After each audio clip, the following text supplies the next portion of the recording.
Now, the Dungeon Zero set was a very basic thing at the time. You would go, if you were level 60, you would go to a series of level 55 to level 60 dungeons, and there were bosses scattered around that would drop class-specific armor, meaning, like, if a boss dropped a chest plate, it might say, class, colon, warrior, and only warriors could wear that. It was a warrior tier 0 set piece. And back in the day with WoW, if you wore a bunch of pieces of the same set of armor, you would get bonuses for wearing the whole thing. Like if you wore 2 pieces, you'd get +5 strength. If you wore 4 pieces, you'd get, +10 agility. If you got 6 pieces, you'd get this. And if you had all 8, you'd get all the bonuses and then like an extra little thing at the bottom for having all of them.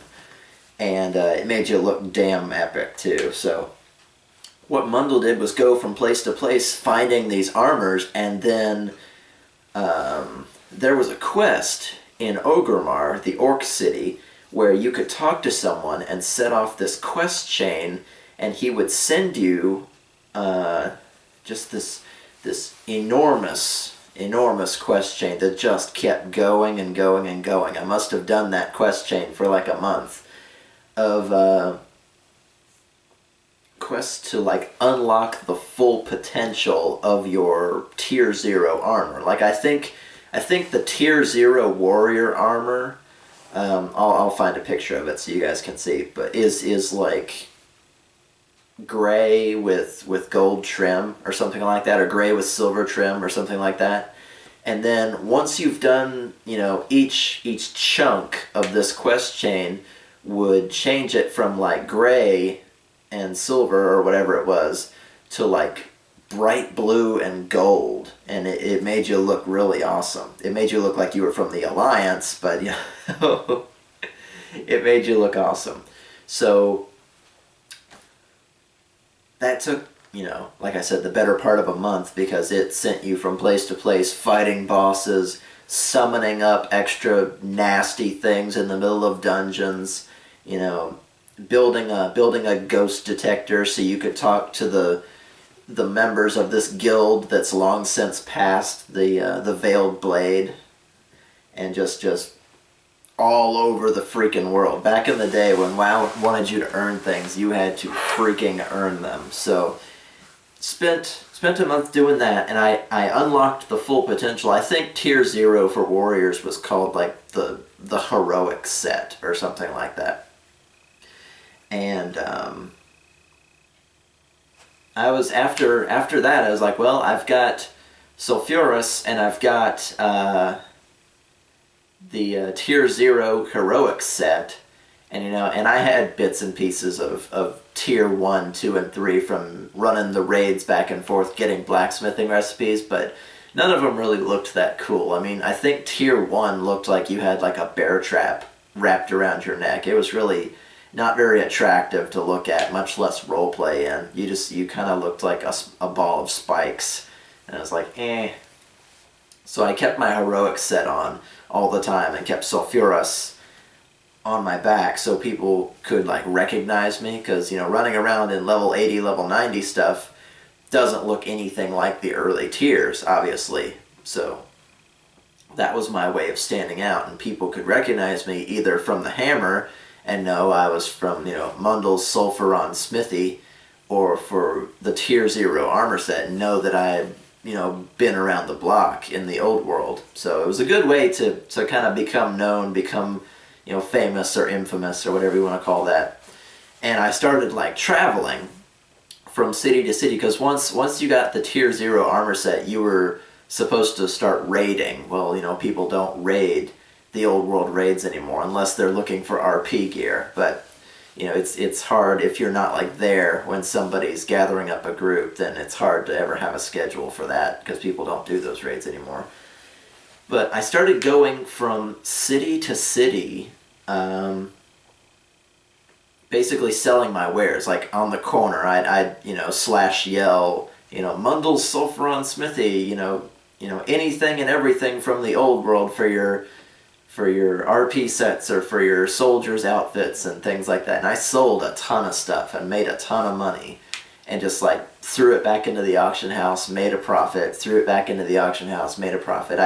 I did, it's not really stock trading, but there's a way, like, if you know well enough how the auction house works, you can just buy a bunch of stuff and then sell it back and then make a profit from that. It's very hard to do. I wouldn't know how to do it anymore, but back then I knew the 3, 4, 5 items that people really wanted from the old world that would sell for a lot.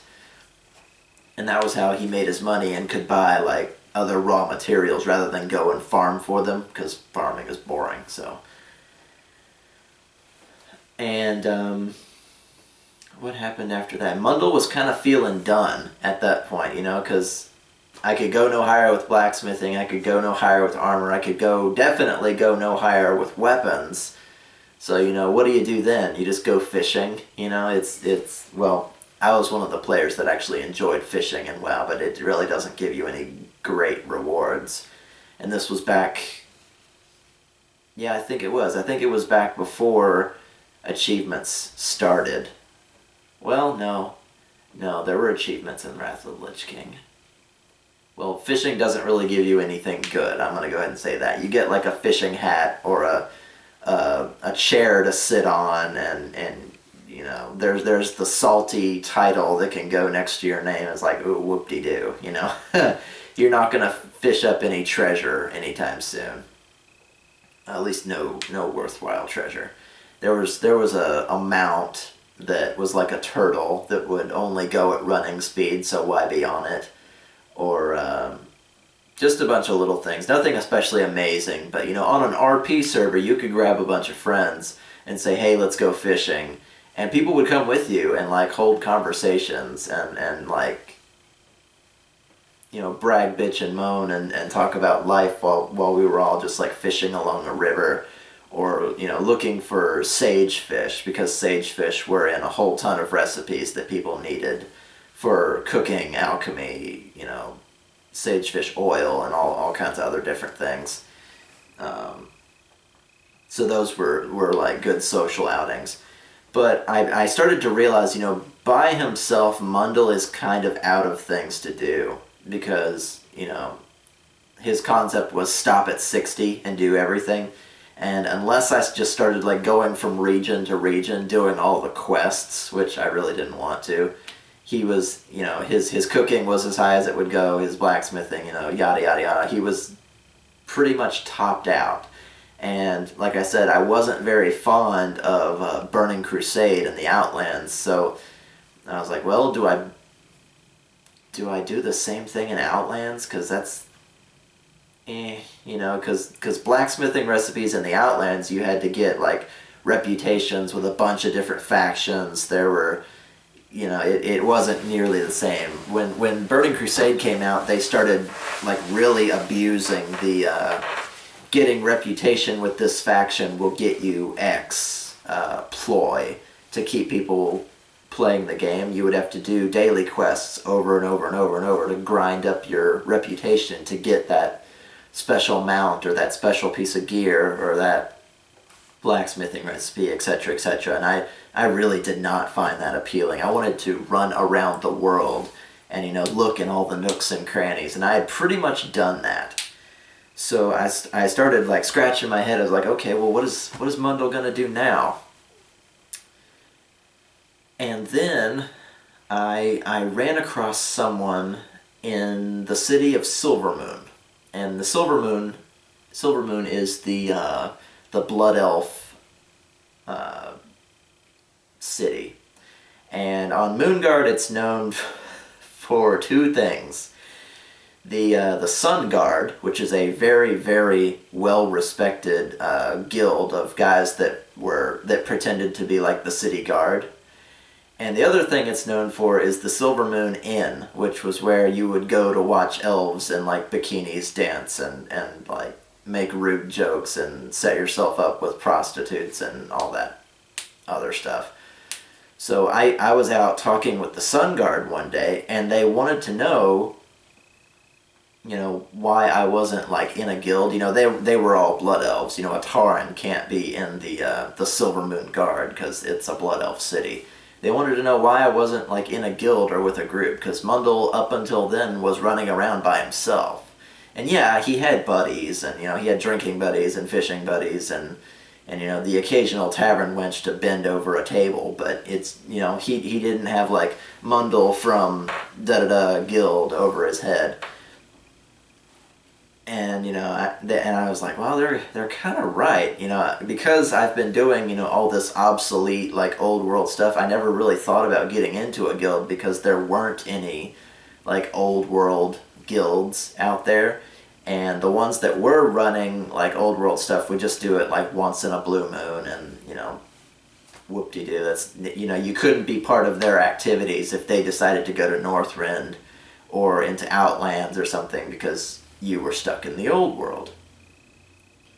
Or Mundell was stuck in the old world, so it wasn't really, there was never really any appeal to it.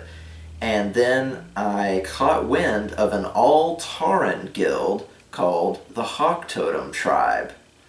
And I said, who is that? And the Sun Guard said, oh, they're great friends of ours. We see them now and then when they're passing through, or if we need help in battle, we can call Haranu and the Hawktotem tribe. And I said, who is Haranu? And he goes, that's their guild leader. If you wanted to be in the Hawktotem tribe, you can talk to him.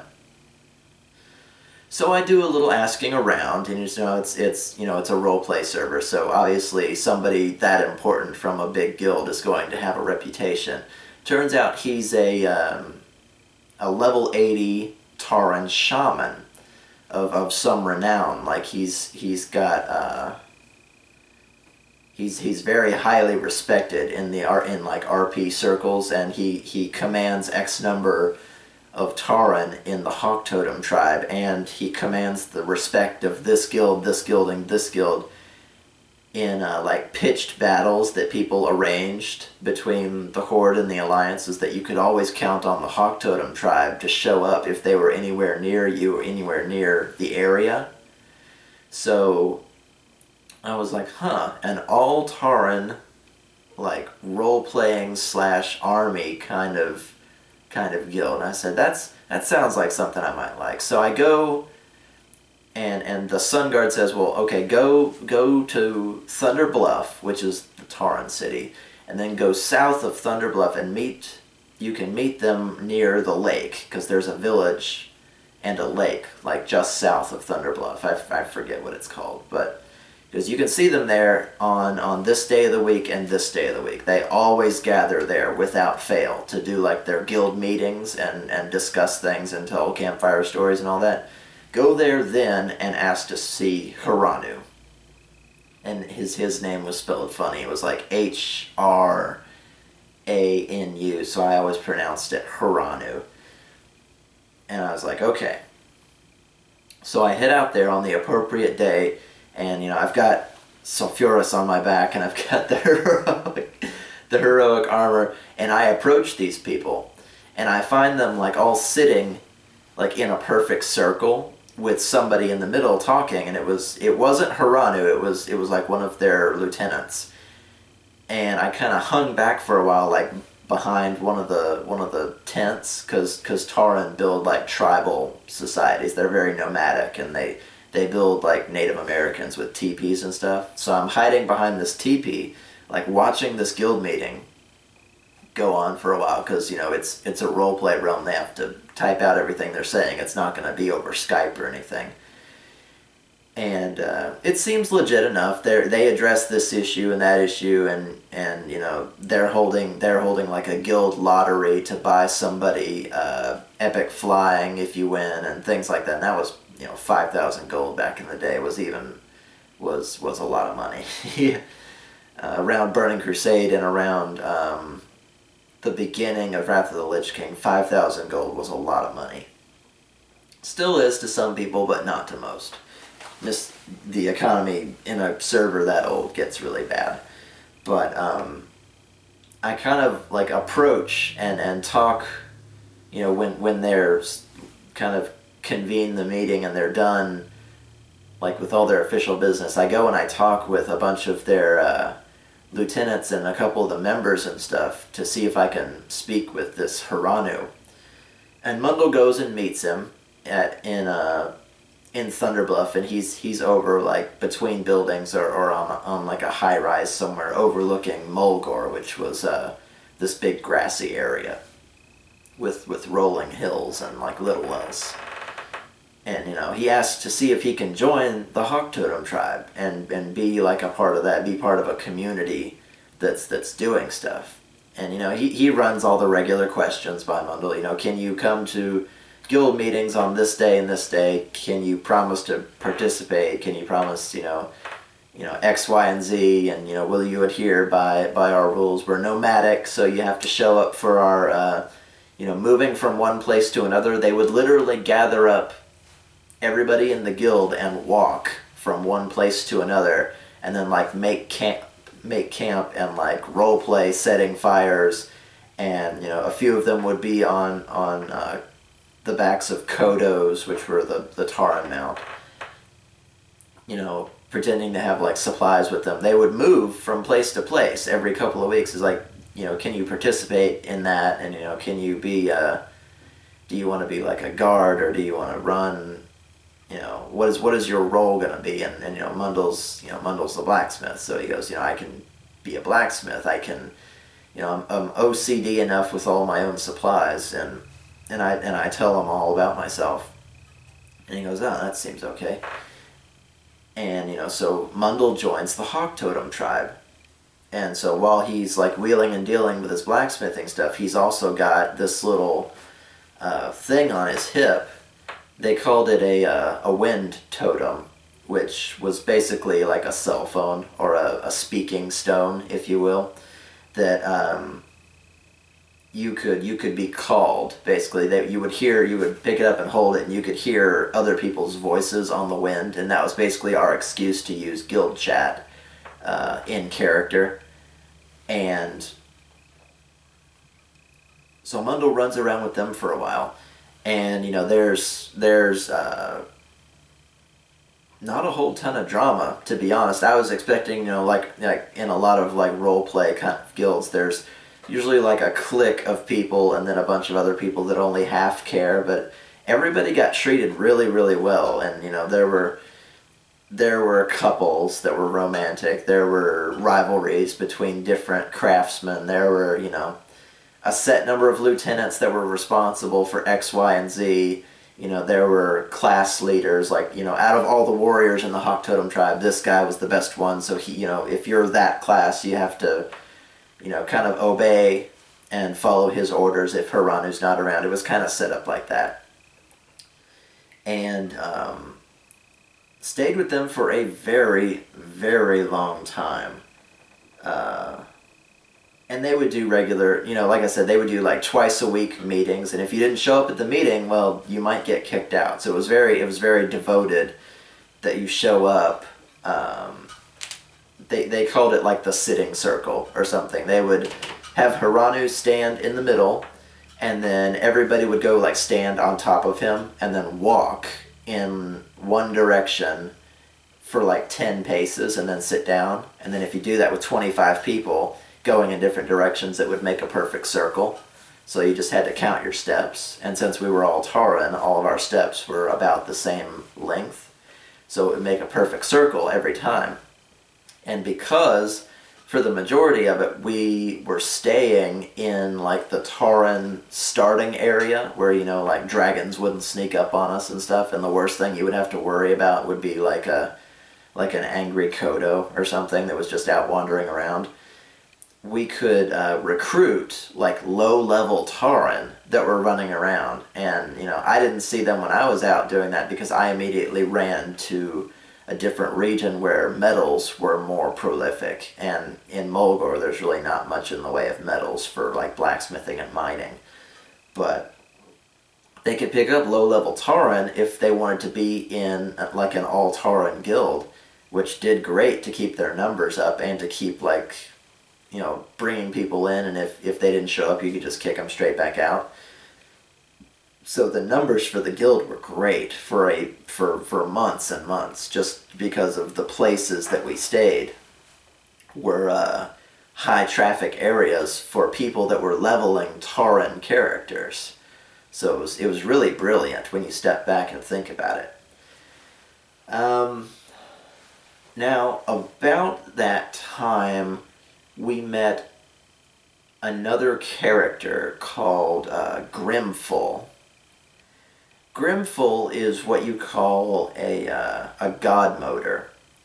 If you wanted to like duel somebody or fight them in WoW without actually fighting them, you would do a text kind of fight. And Grimful was well known for either like controlling your character or being completely overpowered or just like doing things that Tauren aren't capable of doing in his fights. And his main role play was that he wanted to be like a supervillain.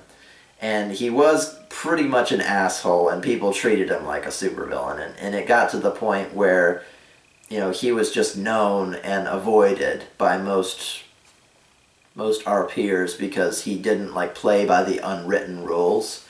And Grimful was what you called a Grim Totem. Grim Totem, sorry. And you remember I talked about the Thorium Brotherhood and then the Dark Iron dwarves. They were like fixed with soot and had red eyes and stuff.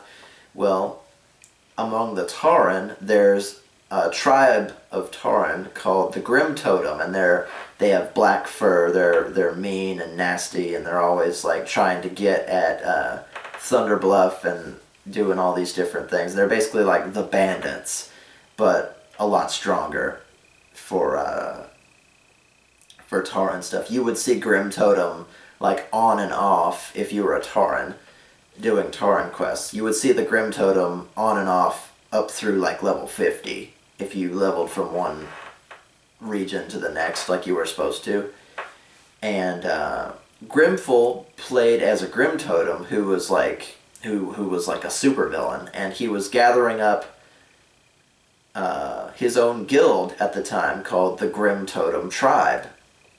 Much smaller, much less organized, much more like evil and like thievery oriented.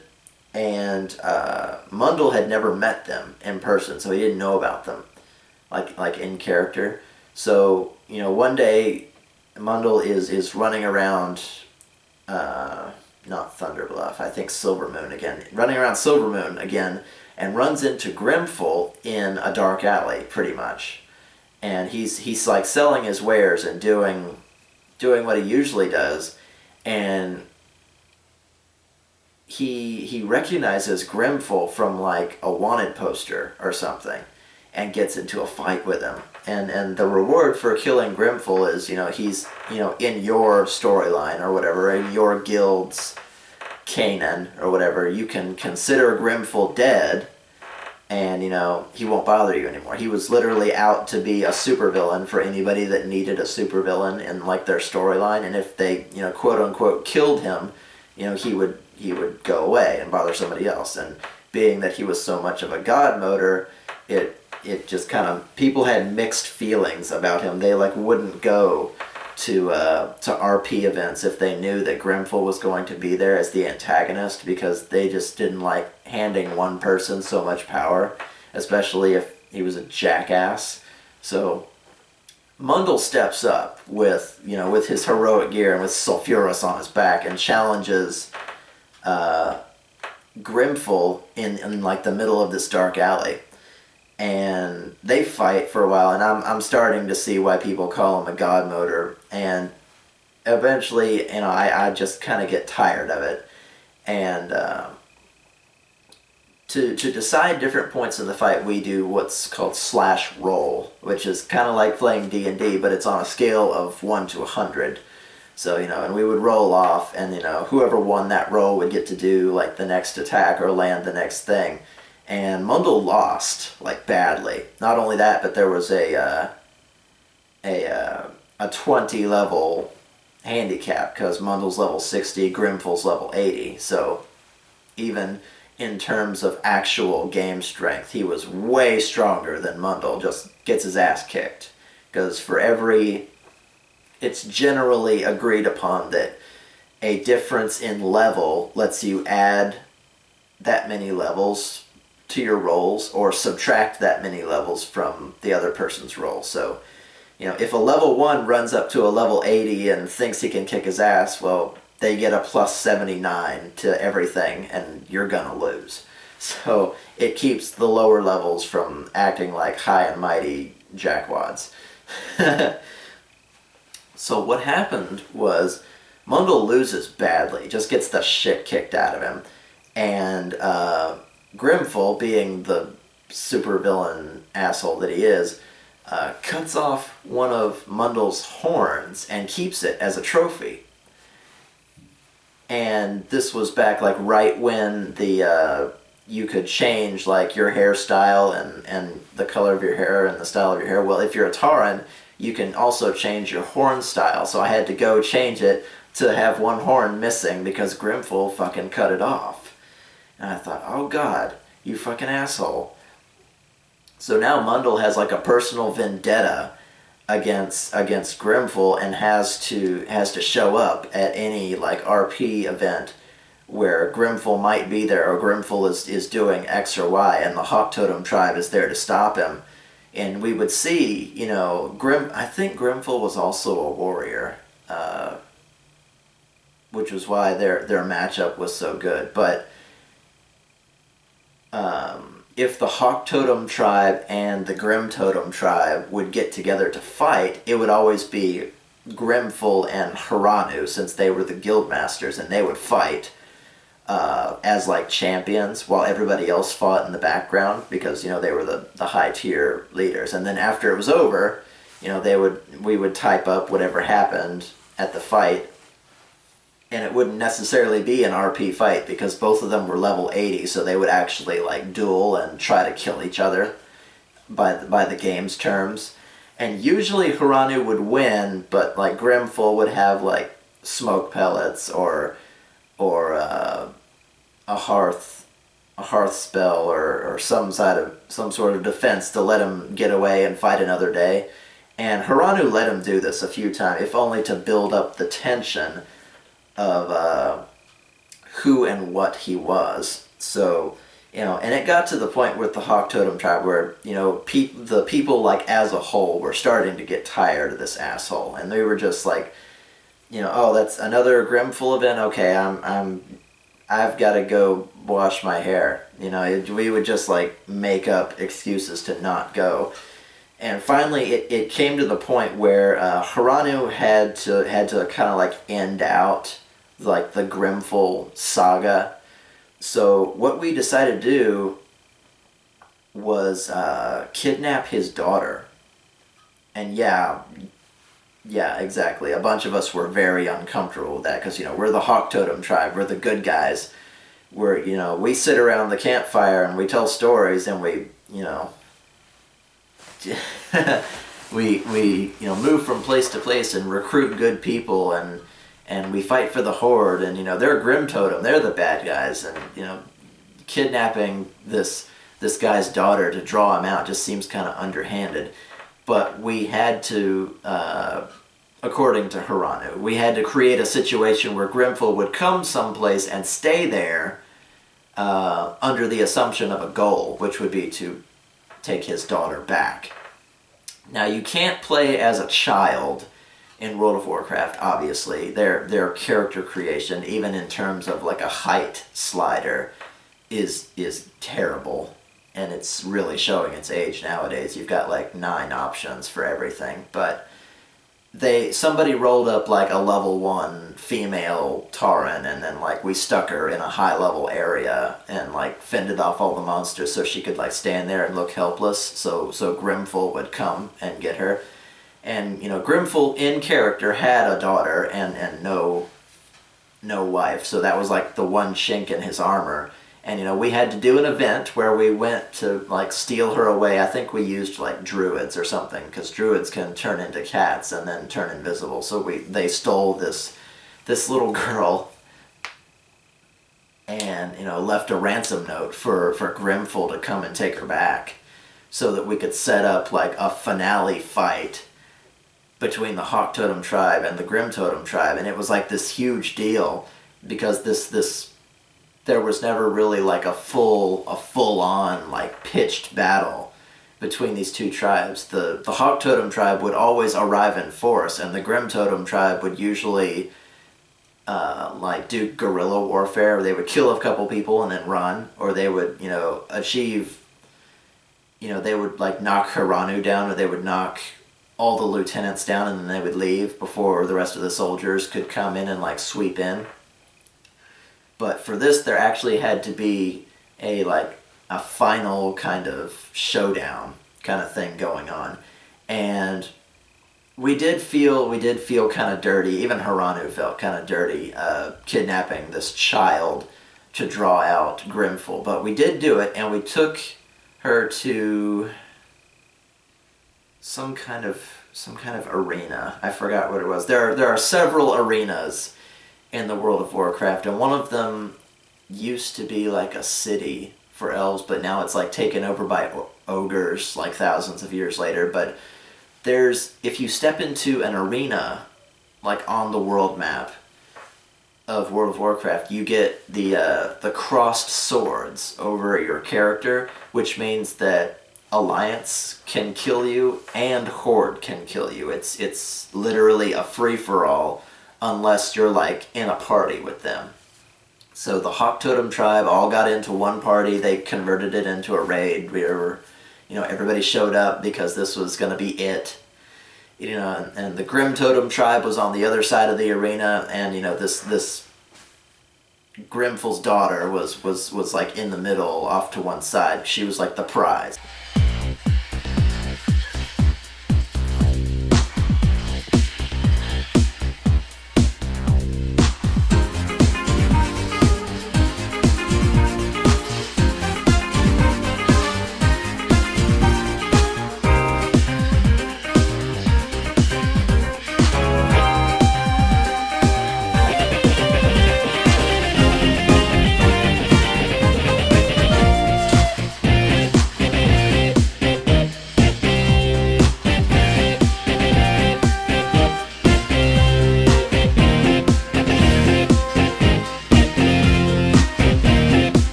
And they had two Hawktotem,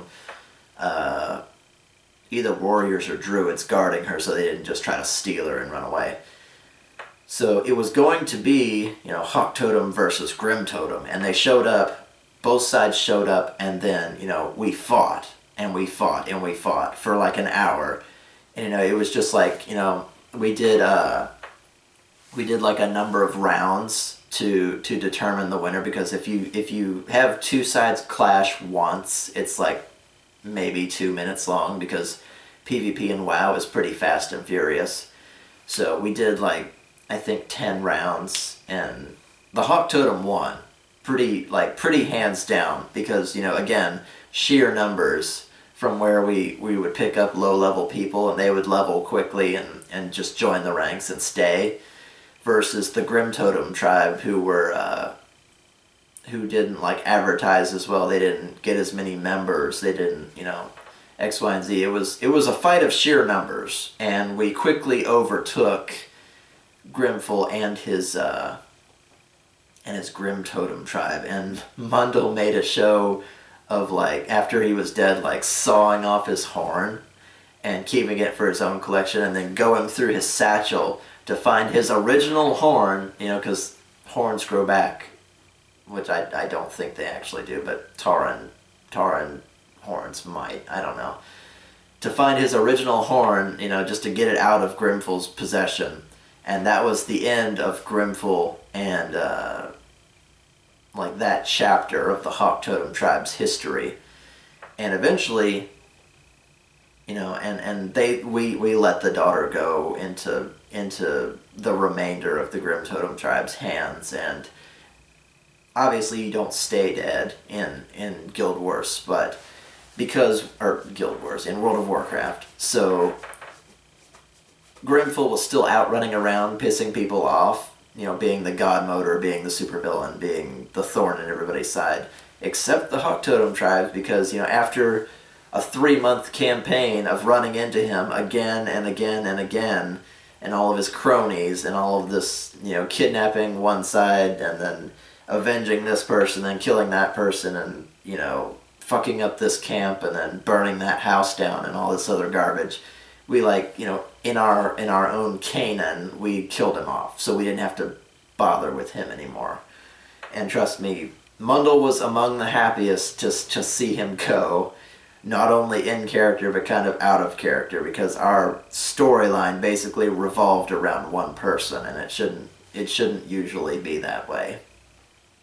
It should be about, either, alliance versus horde, or one guild versus another, or, one, trying to achieve a tangible goal, but leaving it all, pinwheeling around 1, 2, 3 people usually isn't a good idea. But that's just my opinion. It ended up being, a good, campaign storyline, and we eventually killed him and got rid of him, and we didn't have to deal with him anymore, so that part was pretty much over. Next, we ran into, or rather, we started getting more and more calls from one of our friendly, we work with them kind of guilds, called the Korokron Legion. Now, I think the original Kor'Kron Legion was a group of orcs from Outlands, from the Burning Crusade, and they were basically an army, and that was their thing. So the Kor'Kron Legion, the guild, was almost all orcs. It was orcs and a few Tauren and a couple of trolls, but it was mostly orcs, and it was all about you're in the army now, and about staging attacks on the Alliance. And they wanted the Hawktotem to come with them across a series of mountains through dwarven territory and straight into the heart of Stormwind. And Stormwind is the human city. It's the main hub. If you're Alliance and you have auction house stuff to do, you're in Stormwind. All the remember I told you Silvermoon has the Sun Guard. Well, Stormwind had the Stormwind City Guard, a guild of people pretending to be the city guard there in Stormwind. That was where the Alliance was at its strongest, and the Korokron Legion wanted the Hawktotem tribe to come with them on a campaign straight into the heart, to the seat of power for the Alliance. So yeah, that was going to be interesting.